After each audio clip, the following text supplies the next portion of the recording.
Okay, welcome back. 2013 Incomplete Records, and we're looking at the current assets this time.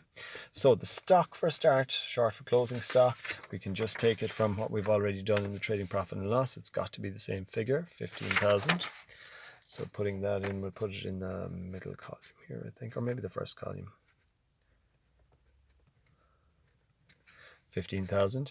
The debtors figure, we just take from here. At the end of the year, the debtors were 16,600.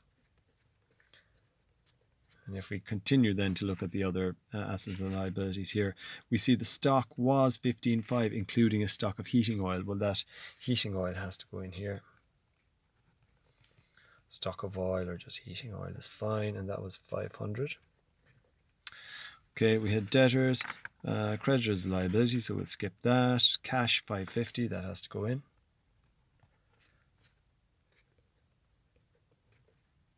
Electricity due here, that is a liability as well, so we'll skip that as well. Now, there were a few other things that were mentioned in here when we were calculating our expenses the last time. So if we look back at the expenses here, we'll notice that in the insurance, we paid out 3,000, but some of that was for the 3 months of the following year, which is insurance prepaid.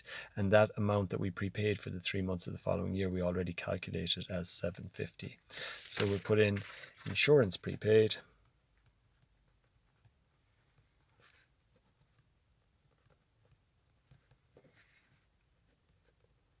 $750.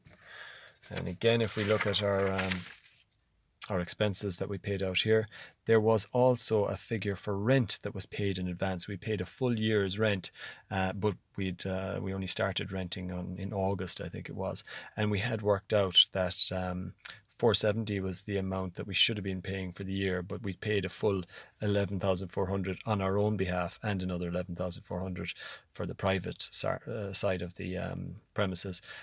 So that was a difference of 6,650. That's how much rent was prepaid.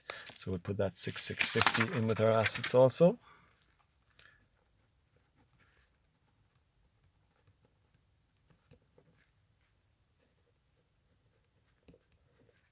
And I'll just pause there and tot that up.